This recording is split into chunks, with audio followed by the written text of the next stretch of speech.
Hello and welcome to The Plain Truth, and this week we're going to be talking about cabin temperature.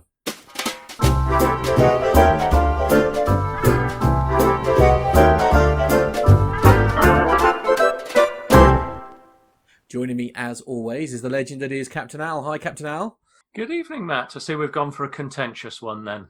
Yes, indeed. I'm very much looking forward to this one. Now, one of the things that I know I don't do a great deal of flying, but one of the things I really do struggle with is I've never been on an aircraft yet where the temperature has been right for me. So I've got lots of questions really about sort of the air conditioning on an aircraft and how it works.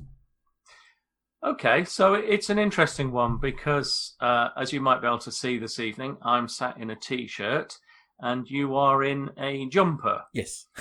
So we start from the basic premise that your requirement for the temperature of room that you're in right now might be wholly different to mine.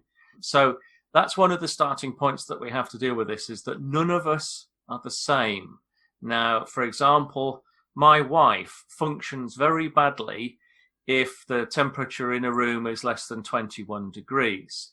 I tend to function better when the temperature is below 21 degrees. Yeah. So, we're all quite different. So let's start to chip away at this.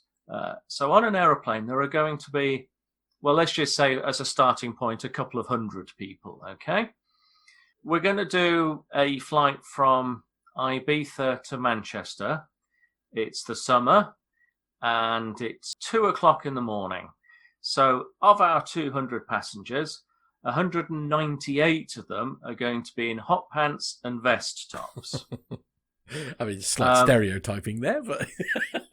Well, it's kind of how it is. The remaining two passengers were an elderly couple who were missold their flight by their travel agent. They were told it was going to be a day flight, right. So they are now happily partying away with the other 198 passengers who were in vests and hot pants. Okay. They are going to get onto our aircraft, and they are going to be relatively warm because of all the sunburn that they've got, because they didn't put their suntan cream on. No, I joke. They're going to get on the aeroplane. But our elderly couple are wrapped up a little bit warmer, and they're feeling a little bit cold. So they, going to ask for the heating to be turned up, and our party animals are going to be a bit hot, and they're going to want the temperature turned down. So we've already got a little bit of a battle going on. Plus, of course, we have the people who are in control of the cabin temperature, and that is the cabin crew. And, they will be doing a hot meal service at some point. So as you can imagine, when you're serving a couple of hundred hot meals, you might get hot yourself. So what you're going to do, you're going to turn the temperature down. You're going to serve all the meals, and then you're going to have your break. You're going to sit on an aluminium bar box in the forward galley, which is by one of the doors, where it is cold. You're therefore going to turn the temperature up. People have had a nice hot meal, the temperature goes up, and everybody goes to sleep. Everybody's happy. That's the kind of theory. But it is a constant battle because different aeroplanes have different levels of sophistication within their cabin temperature control and monitoring. And of course, if you imagine a big aluminium tube and you put temperature of, say, 21 degrees air into it, where there are colder bits of the aircraft, you're going to measure the temperature less. So where do you decide to measure the temperature for setting your air conditioning? It's quite a long tube, so quite often at the middle of the aeroplane are the people who are complaining the most, because there's a sensor at the front, there's a sensor at the back, and on something like a 737 or an A321, the cabin crew have a selector for the temperature at the front of the cabin, and they have a selector for the temperature at the back of the cabin. What they don't have is one for the middle. So it's a constant battle. And then there are some aircraft manufacturers who are better at designing systems that are able to cater for this. So on some aircraft, you might set the cabin to be at 16 degrees, and the best that you can achieve is something in the order of 30 degrees. So, there are some air conditioning systems that really aren't particularly good. And then, of course, you'll get some where all of a sudden it'll go really, really cold, so people will turn the selector up, and then it'll go really, really hot. I have to say that, of course, I'm biased, but on the A320 family, generally speaking, if people put the control in the middle and don't touch it, more people are happier than not.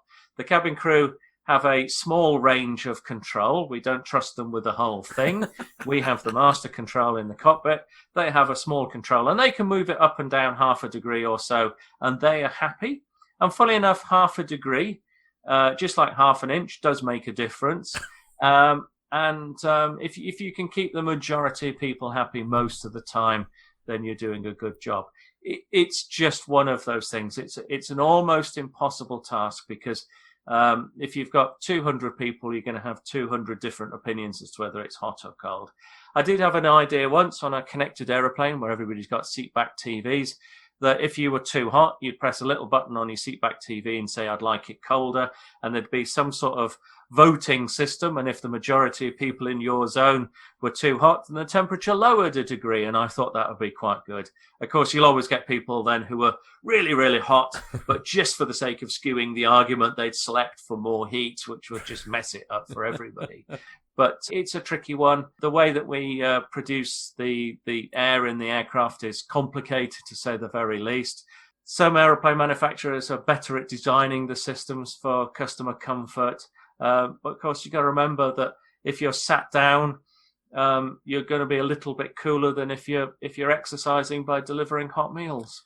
Does some of this have something to do with the age of the aircraft as well? For example, I use a car as an analogy. If you're lucky enough to have a nice car, you can actually have a different temperature for the driver versus the passenger sitting next to them. I mean, do such things exist on aircraft where you can fluctuate the temperature sort of like in smaller zones? Are they in zones, or is it just one aircraft? Yeah, so on sort of 737, A320, we have basically forward and aft. When you get onto larger aircraft, like 330 has forward, mid and aft.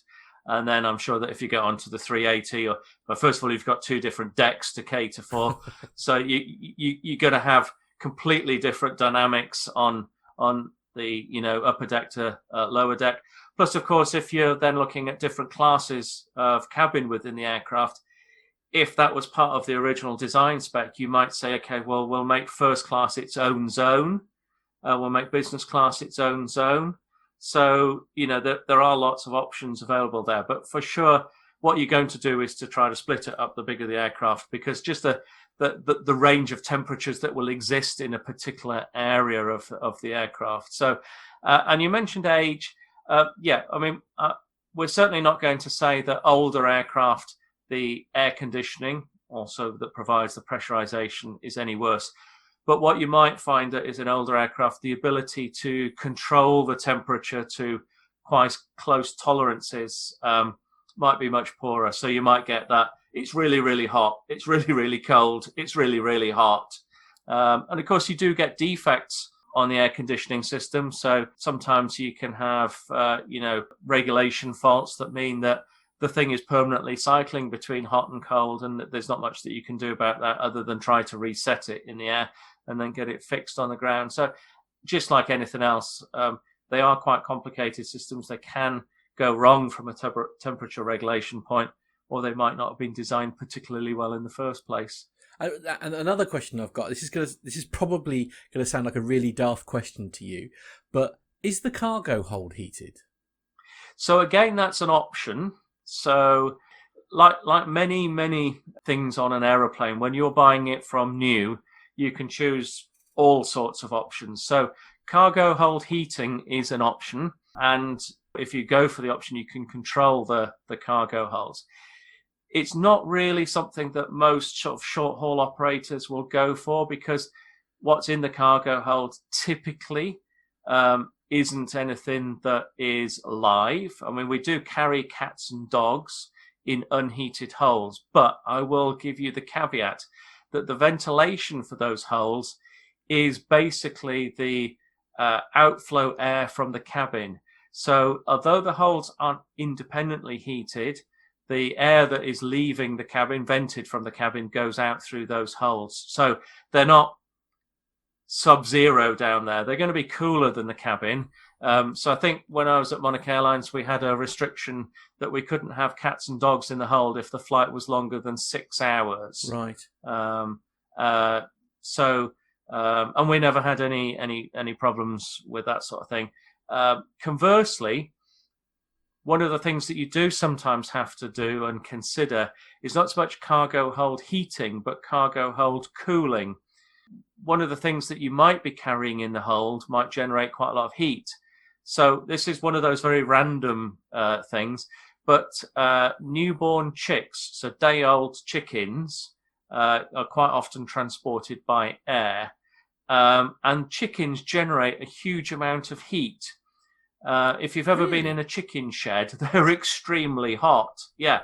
So chickens generate a lot of heat. So you have to be very careful with day-old chicks. So they had a restriction of 3 hours, not because they would get too cold, but they would get too hot and die.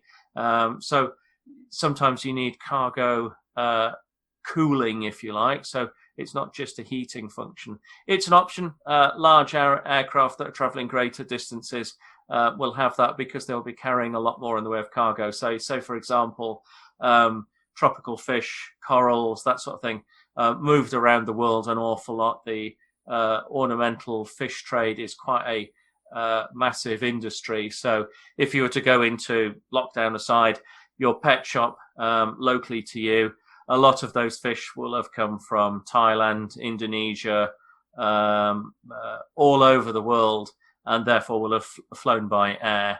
So keeping them at a reasonable temperature is quite important. And when you have cargo documents, it will usually specify a temperature to keep the cargo if you're carrying live goods. Wow. Fantastic. As always, many thanks, Captain Al. It's a pleasure. If you'd like to watch more from our great series, then you can do that by pressing here. We've also created you a playlist with all the Plain Truth episodes, and you'll find that just here. Why not like and subscribe to our channel? That way you will be notified whenever we post our great content. Or if you've got a question that you'd like Captain Al to answer, then why not pop it in the comments box below, and you may well feature on an upcoming episode of The Plain Truth.